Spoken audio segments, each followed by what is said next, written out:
좌우에 계신 분들과 함께 인사 나누시겠습니다. 샬롬. 감사합니다. 잠깐 기도하시겠습니다.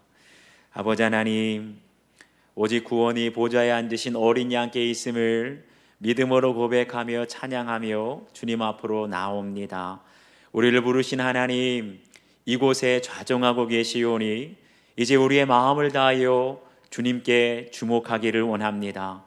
말씀하여 주실 때 우리의 지치고 우리의 상한 심령들이 다시 치유받고 살아나게 하시며 말씀에 의지하며 부활 신앙으로 살아갈 수 있는 저희들 되게 하여 주시옵소서. 이 세상이 전부가 아닌 하나님이 약속하신 하나님의 나라 천국에 있음을 우리로 보게 하여 주시고 또 믿어지게 하여 주시고 그 믿음으로 우리 모두가 승리할 수 있도록 주여 도와 주시옵소서. 주님만 의지하며 예수님의 이름으로 기도하옵나이다. 아멘. 할렐루야. 유진 피터슨이라고 하는 목사님께서 쓰신 책 중에 부활을 살라라고 하는 책이 있습니다. 그런데 그 책을 보면 이런 얘기가 나와요. 그리스도인들이 신앙생활을 하면서 무엇이 가장 힘드냐 물어보니까 여러분들 무엇이 힘들 것 같으세요? 많은 그리스도인들이 대답하기를 신앙생활하면서 가장 힘든 건 다름 아니라 교회가 가장 힘들다라는 대답을 하더라는 거예요. 그러면서 보니까 실제로 교회를 들여다보면 참 교회에 문제가 많지요. 못난 것도 많습니다. 교회가 결코 완전한 것이 아니에요. 상처받아 떠나는 사람, 힘들어서 떠나는 사람, 신앙생활하러 왔다가 이런저런 이유로 교회를 떠나는 사람들이 참 많습니다. 그럼에도 불구하고 왜 우리는 굳이 교회를 고집해야 될까요? 그 이유는 다른 것 아니라 교회만이 이 세상에서 부활을 경험할 수 있는 유일한 부활 공동체가 바로 교회이기 때문입니다. 그러니까 교회가 교회되기 위해서는 우리 성도들이 부활을 이 땅에서 살아갈 수 있도록 하는 것, 그것이 교회의 첫 번째 사명이라는 거예요. 그러면서 이 책에서 유진 피터슨 목사님이 이런 얘기를 합니다. 부활을 사는 것은 우리가 직접 수행하는 프로젝트가 아니다. 부활은 하나님의 프로젝트이고 하나님은 전적으로 그 일을 하신다.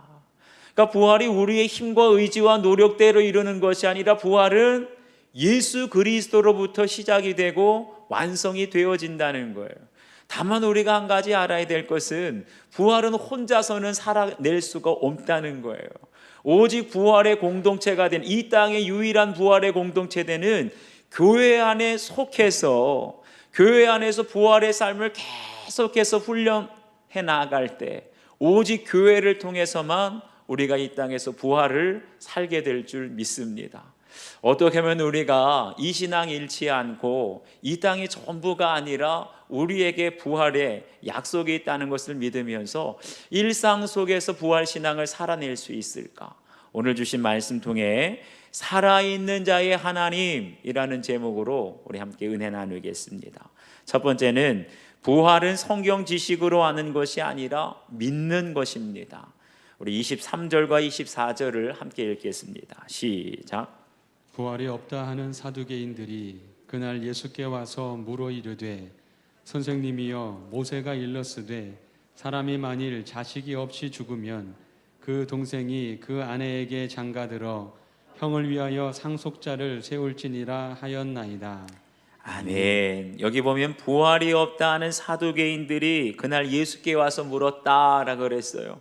사두개인들이 어떤 사람이냐? 이 사람들은 다윗과 솔로몬 시대 때부터 대제사장을 지냈던 사독의 후손들을 가리켜서 사두개인이라고 했어요. 여러분, 귀족적인 제사장 가문에 속한 이 사람들은 성전에서 나오는 그 소득으로 생활했기 때문에 나라가 망해도 성전이 망하는 법은 없어요. 나라는 망할지언정 이 사두개인들은 항상 기득권과 특권을 누리면서 살아왔다는 것이죠. 그런데 보세요. 이렇게 오랫동안 특권층에 속해서 기득권을 누리다 보니까 이 사두개인들의 관심이 오직 지금, 여기, 현실, 이것이 전부가 되었다는 거예요. 그러니까 사독의 후손들이 그렇게 경건하고 신실했던 사도계 후손들이 어느 지경까지 되느냐? 부활을 믿지 않을 지경까지 되었다는 거예요. 사랑하는 여러분, 저희들도 그럴 수 있다는 거예요. 우리가 이 땅에서 누리다 보면 우리가 누리는 것이 전부인 줄 알고 주님께서 약속하신 부활 신앙도 온데간데 없이 사라질 수 있다는 겁니다. 사두개인들은 제사장 집안답게 겉으로는 성경 지식 많아요. 합리적으로 생활합니다. 그렇지만 영적으로 보면 그들은 부활을 믿지 않을 정도로 잘못된 신앙으로 살아왔던 거죠. 그런데 그런 사두개인들이 예수님께 뭐라고 묻습니까? 선생님이여, 모세가 일렀으되 사람이 만일 자식이 없이 죽으면 그 동생이 그 아내에게 장가들어 형을 위하여 상속자를 세울지니라 하였나이다. 이 사두개인들이 말하는 모세율법은 다시 말하면 계대 결혼법을 말합니다. 아주 유대인들에게만 있었던 독특한 율법이었죠. 만약에 후손이 없이 죽은 형제가 있다면 그 동생이 형수를 취하여서 결혼을 하게 되는 거죠. 그런데 이 계대 결혼법 하면 창세기에 나오는 한 사람이 떠오릅니다. 바로 유다의 며느리였던 다말이라고 하는 여자죠. 이 다말은 참 독특한 여자예요. 인간적으로 보면, 윤리적으로 보면 참 부도덕한 여자였습니다. 왜 그러느냐? 다른 사람이 아니라 그의 시아버지를 유혹하기 위해서 창녀의 옷을 입고 의도적으로 시아버지의 아기를 낳게 됩니다. 아니, 어떻게 세상에 이런 일이 있을 수 있어요? 그런데 더 놀라운 건 다말의 이름이 성경에, 그것도 예수님의 계보에 올라가게 되었다는 겁니다. 어떻게 이런 일이 있었느냐? 다말은 단순히 인간의 정욕을 위해서 아기를 낳은 것이 아니라 누구의 계보를 잇기 위해서요? 예수님의 계보가 끊어질 뻔하였는데 이 다말이 낳은 아들이 예수님의 계보를 잇게 되는 영적인 자손이 되었기 때문입니다. 그러니까 성경에서 말하는 이 계대 결혼법의 가장 중요한 의도는 다른 것 아니에요. 죽은 형제의 후사를 잇게 하기 위하여서 그의 이름을 이스라엘 중에 끊어지지 않도록, 다시 말하면 형제 사랑이 가장 중요한 동기였다는 거예요. 그런데 이걸 가지고 지금 사두개인들이 어떻게 예수님을 올무에 빠뜨리려고 합니까? 형을 위하여 상속자를 세울지니라 라는 말을 하고 있는데, 여기서 세운다는 말을 헬라어로는 아니스테미라고 하는데, 이 단어에서 부활이라는 단어, 아나스타시스라고 하는 단어가 유래가 됐어요. 그러니까 죽은 형제의 그 대를 이어가는 계대 결혼법과 죽은 사람을 일으켜 세워주는 부활, 두 단어의 의미가 똑같다는 거예요. 그런데 이 말을 하는 사두개인들이 그냥 하는 것이 아니라 치밀하게 계산을 하고 이 단어를 사용하고 있는 거예요. 한마디로 무슨 뜻입니까? 사두개인들은 부활이 없다고 믿고 있는데 자신들의 의견을, 주장을 내세우기 위해서 부활이란 무엇이냐? 다시 말하면 대가 끊어진 가문에 다른 형제의 씨로 새로운 생명, 새로운 자손을 이어가는 것이 곧 부활이다. 다시 말하면 부활을 굉장히 현세적인 이 세상의 의미로 깎아내리고 있는 거예요. 여러분, 이게 아무나 할 수 있는 일입니까? 사두개인들처럼 성경을 잘 알고 지식을 많이 배워서 똑똑한 사람들은요, 단어 하나를 쓰더라도 그냥 쓰지 않아요. 치밀하게 분석하고 치밀하게 계산해서 어떻게 하면 예수님을 넘어뜨릴까, 예수님을 올무에 빠뜨릴까 지금 연구하고 작정하고 덤벼들고 있는 것입니다. 사두개인들만 그런 게 아니죠. 대제사장들, 서기관들, 바리새인과 헤롯 당원, 그리고 마지막에 사두개인들까지, 이 사람들은 사실은 처음부터 예수님에 대해서 부정적인 자세로 접근을 했어요.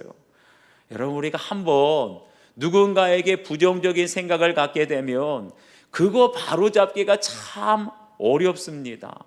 그러니까 예수님께서 아무리 병을 고치고 귀신을 쫓아내고 천국 복음을 가르쳐줘서 수많은 사람들이 다 예수님을 메시아로 믿고 따르는데, 그걸 보고 종교 지도자들은 뭐라 그래요?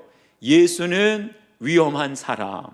이렇게 고정관념과 선입견이 딱 자리 잡히게 되니까 그 다음부터 권세의 문제, 세금의 문제, 결국은 부활 문제까지 걸고 넘어지며 예수님을 넘어뜨리려고 하는 거예요. 여러분 보세요. 예배를 아무리 많이 드리는 대제사장 사두개인이라 할지라도, 아무리 금식과 11조를 잘하는 바리새인들이라 할지라도, 성경을 많이 알고 똑똑한 사두개인일지라도 그들의 마음이 하나님을 향해 있는 것이 아니라 그들의 마음의 자세가 비뚤어져 있다면 아무리 주님께서 은혜를 부어주셔도 예배 생활도 경건 생활도 심지어는 성경을 많이 알고 있는 지식도 무용지물이 될 수 있다는 걸 우리가 알아야 됩니다. 우리가 잘 아는 것처럼 하늘에서 아무리 소낙비가 쏟아져 부어져도 여러분 바가지와 그릇이 뒤집혀 있으면 그 소낙비를 단 한 방울도 담아낼 수 없는 거예요. 하나님의 은혜도 마찬가지입니다. 하나님께서 하늘에 은혜의 소낙비를 부어주셔도 우리의 마음이 하나님을 향해 있지 않고 세상 향해 있다면 하나님의 은혜는 쏟아지게 되는 거죠. 오직 주님을 향하여 우리의 마음의 문이 열려 있을 때 하늘의 은혜의 담비를 우리가 담게 될 줄 믿습니다. 중요한 것은 내가 예배를 얼마나 많이 드리느냐, 헌금을 얼마나 많이 하느냐, 성경을 얼마나 많이 하느냐, 그게 중요한 것이 아니고요. 내 마음이 지금 주님을 향하여 있느냐, 내가 신앙생활하면서 날마다 주님을 바라보고 있느냐, 우리의 마음이 온전할 때, 그럴 때 위로부터 부어주시는 하나님의 은혜, 부활의 생명을 내 안에 간직하며 살게 될 줄 믿습니다. 한번 여러분도 적용해 보세요. 지금 혹시 내 안에 사두개인들처럼 교회에 대해서, 목회자나 성도에 대해서 부정적인 자세를 가지고 있는 것은 없습니까? 무슨 말만 하면 오해를 하거나 의심을 하거나 하지는 않습니까? 온전한 예배를 위해서 지금 당장 바꿔야 할 나의 태도, 마음의 자세는 무엇인지 여러분 각자 한번 적용해 보시길 바랍니다. 두 번째는 하나님의 능력을 모르면 오해할 수밖에 없습니다. 우리 28절부터 30절까지를 함께 읽겠습니다. 시작. 그런즉 그들이 다 그를 취하였으니 부활 때에 7 중에 누구의 아내가 되리이까? 예수께서 대답하여 이르시되 너희가 성경도 하나님의 능력도 알지 못하는 거로 오해하였도다. 부활 때에는 장가도 아니가고 시집도 아니가고 하늘에 있는 천사들과 같으니라.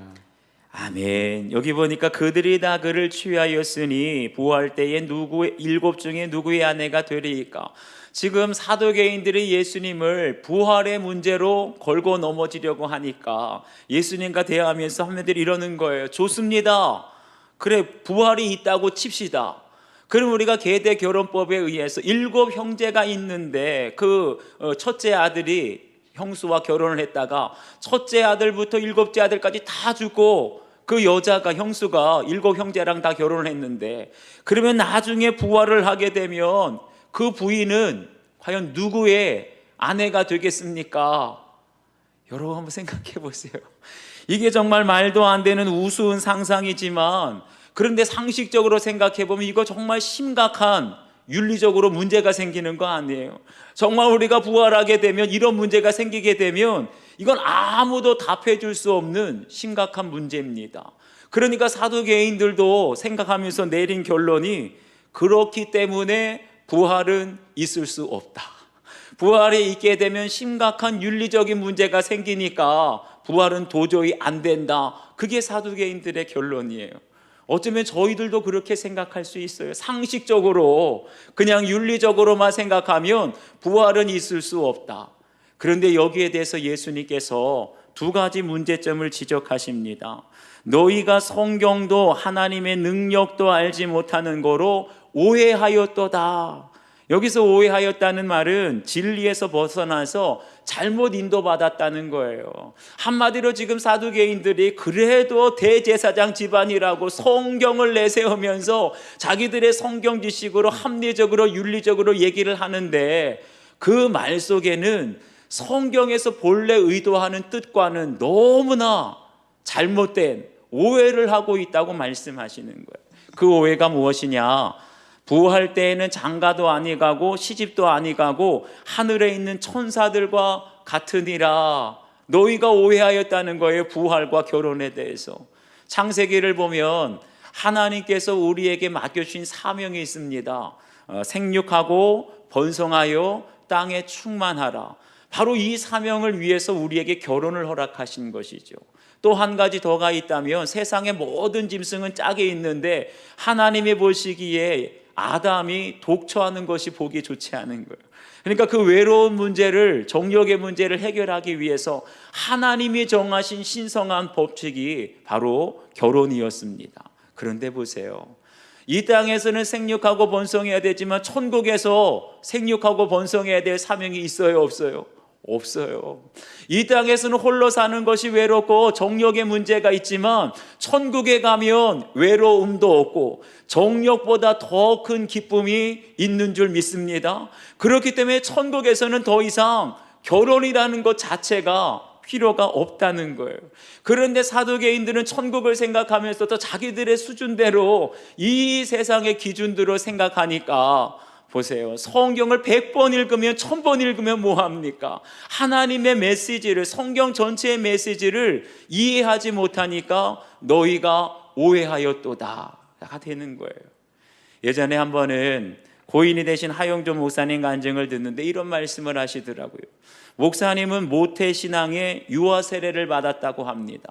그리고 어렸을 때부터 부모님을 따라서 부흥회도 다니고 새벽 예배도 다니고 심지어는 중고등부 회장까지 했다는 거예요. 그런데 중고등부 회장을 하면서도 예수님을 몰랐다는 거예요.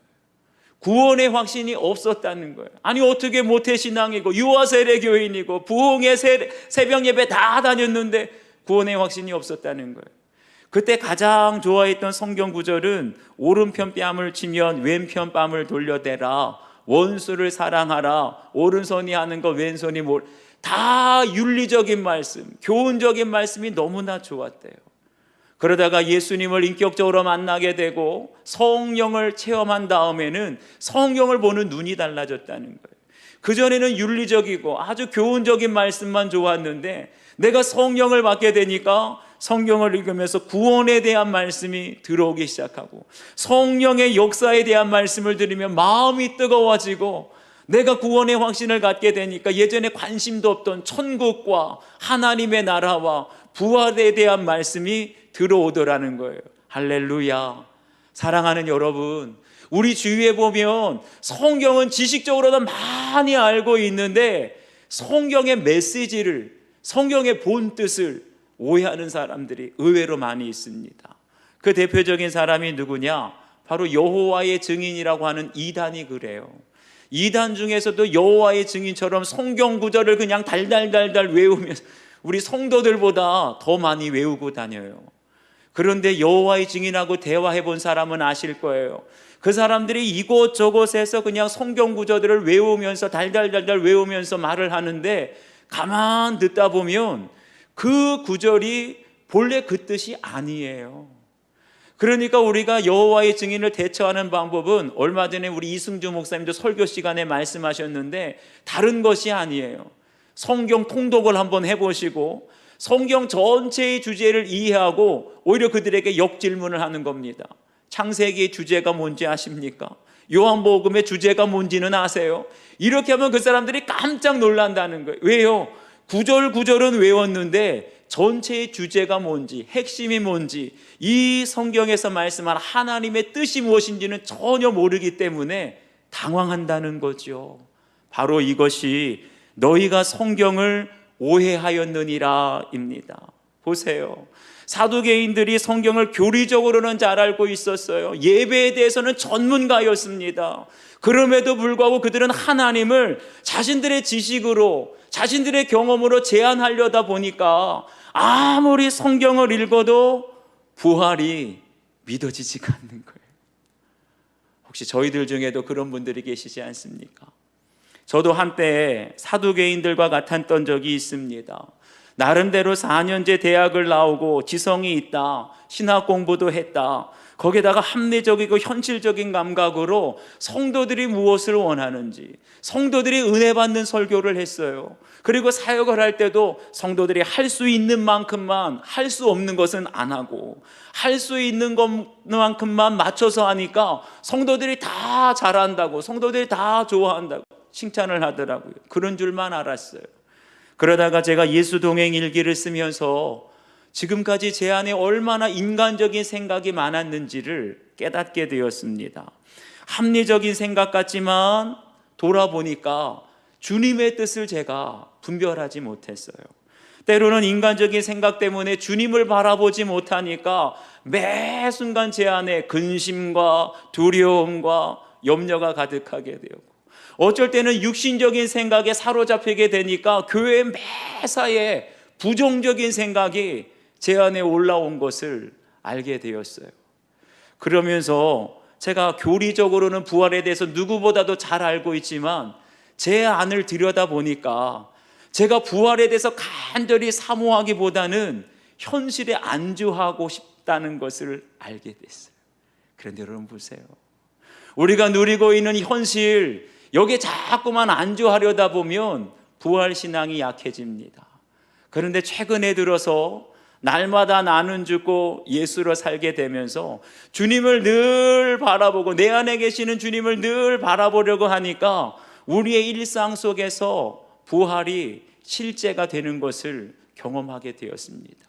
예전에는 부활이 그냥 죽은 다음에 사는 것이 부활인 줄만 알았는데 그것이 아니었어요.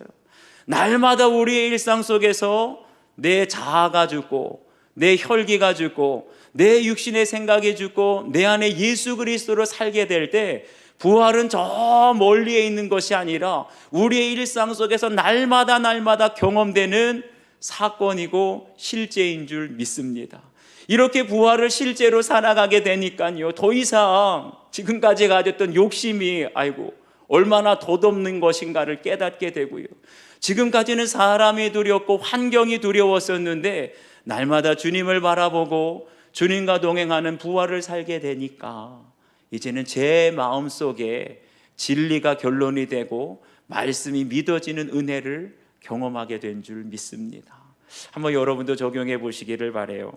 혹시나 잘못된 선입견 때문에 성경을 여러분 오해한 적은 없습니까?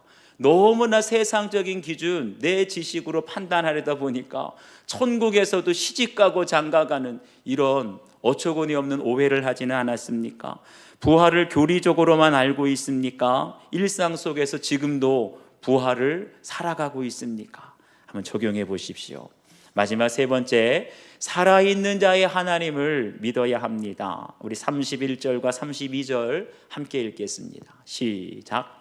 죽은 자의 부활을 논할진대 하나님이 너희에게 말씀하신 바 나는 아브라함의 하나님이요 이삭의 하나님이요 야곱의 하나님이로라 하신 것을 읽어보지 못하였느냐? 하나님은 죽은 자의 하나님이 아니요 살아있는 자의 하나님이시니라 하시니. 아멘. 여기 보니까 나는 아브라함의 하나님이요 이삭의 하나님이요 야곱의 하나님이로라 라고 말씀하고 있는데, 이 말씀은 구약 출애굽기 3장 6절에 나오는 말씀이죠. 그 당시 모세가 양을 치다가 호렙산에, 하나님의 산인 호렙산에 오르게 됐는데, 그때 여호와의 사자가 떨기나무 가운데 있는 불꽃 사이에서 나타나게 됩니다. 그런데 모세가 가만 그 떨기나무를 보니까 불꽃은 붙었는데 나무가 사라지지가 않는 거예요.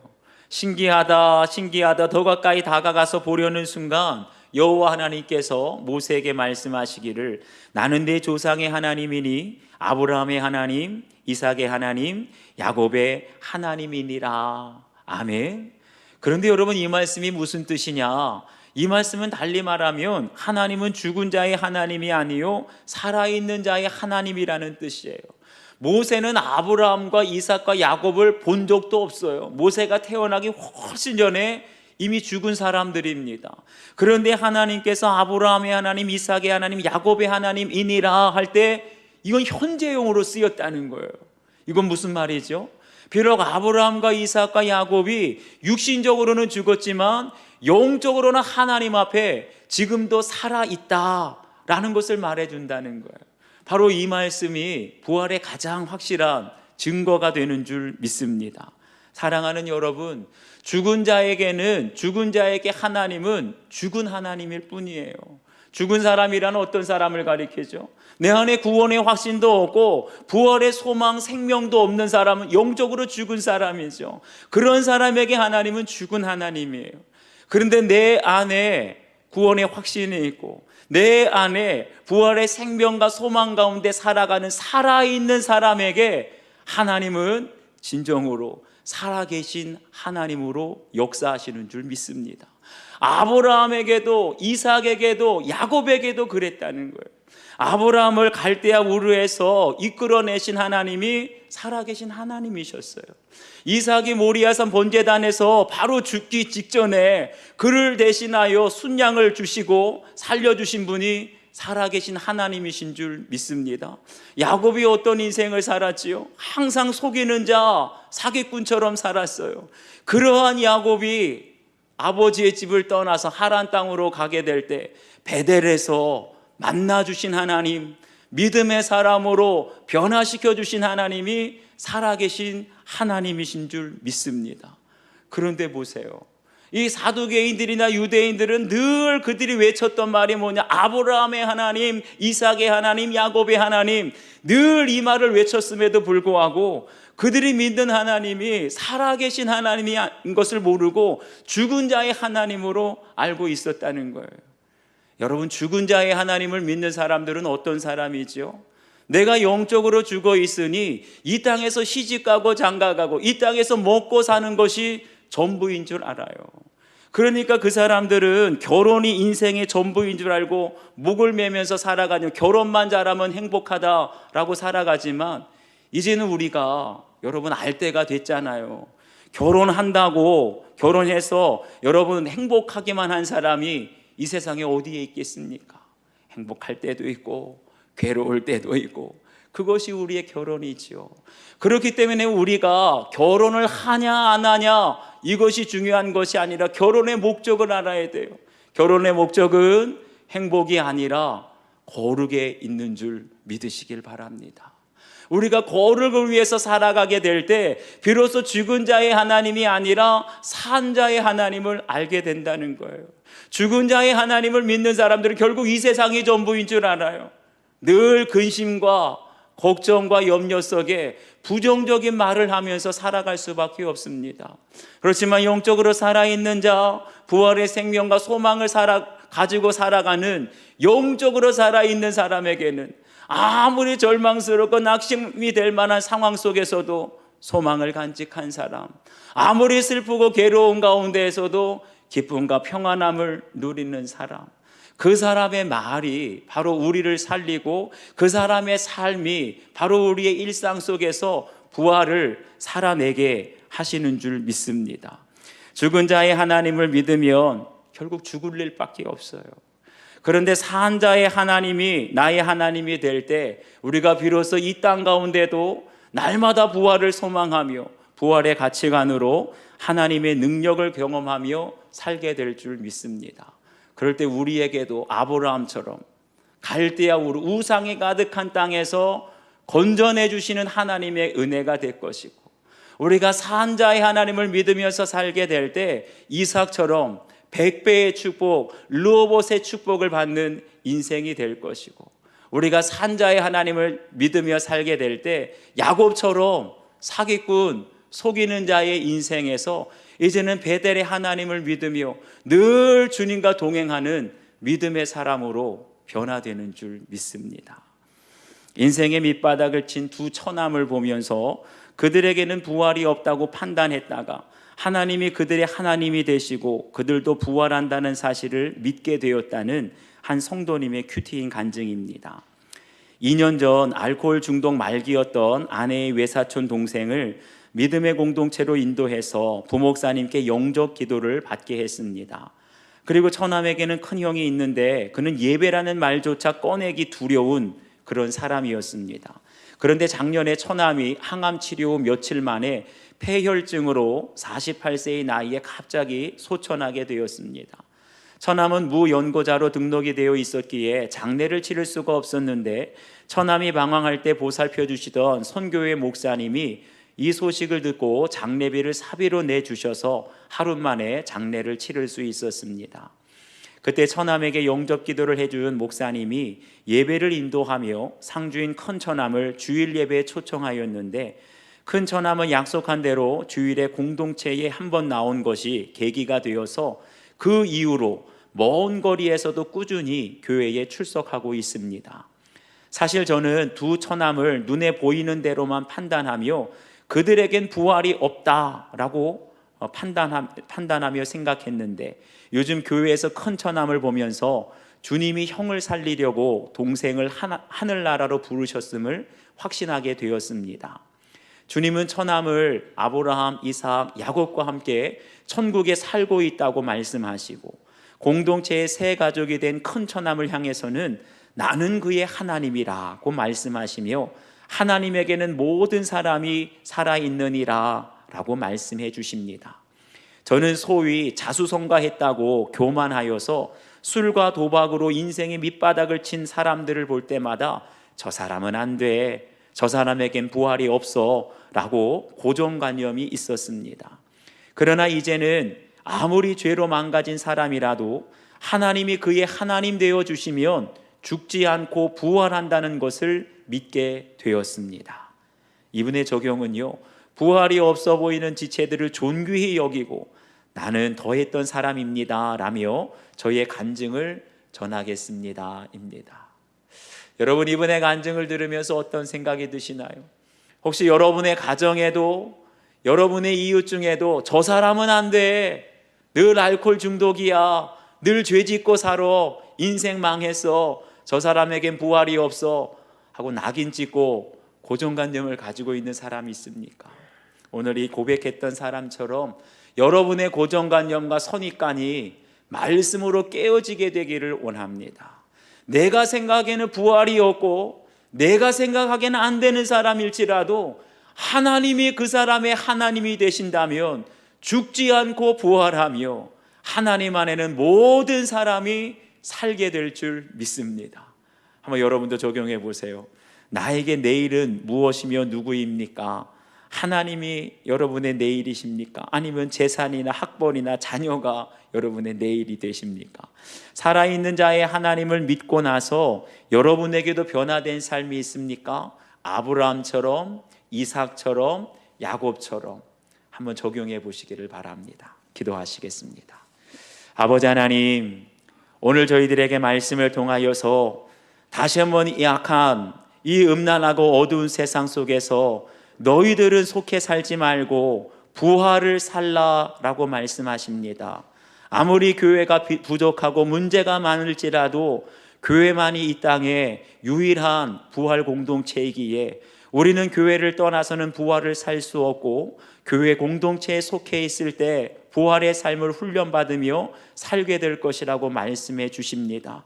그러기 위해서 먼저 우리 안에 혹시 잘못된 고정관념과 선입견이 있지는 않은지 돌아보라고 하십니다. 신앙생활은 오래 하고 예배는 많이 드리고 헌금생활 잘하고 성경도 많이 알고 있지만 사두개인과 바리새인 대제사장들처럼 주님을 향하여서 잘못된 고정관념과 선입견이 있으면 말씀을 들어도 깨달아지지 않고 예배를 드려도 믿음이 자랄 수 없음을 말씀해 주십니다. 주님, 오늘 말씀을 통해서 내가 교회에 대해서, 성도들에 대해서, 목회자들에 대해서 가지고 있는 잘못된 자세가 있다면 철저하게 회개하며 고치게 하여 주시고, 오직 주님만 바라보며 나는 죽고 예수로 살며 우리의 일상 속에 부활을 살아낼 수 있도록 주여 도와 주시옵소서. 이제는 그냥 우리가 지식적으로만 알고 있는 그런 부활이 아니라 내 삶 속에서 부활이 실제가 되는 삶이 되게 하시고, 말씀이 우리의 인생의 결론이 되어서 날마다 진리를 결론 삼고 살아갈 수 있는 우리 모든 성도들 되게 하여 주시옵소서. 그럴 때 내 생각에는 도저히 부활이 없다, 저 사람은 안 된다 하는 사람에게도 하나님의 부활의 역사를 보게 하시고 구원의 역사를 보며 함께 기도하며 사랑으로 섬길 수 있도록 도와주시옵소서. 감사드리며 예수님의 이름으로 기도하옵나이다. 아멘.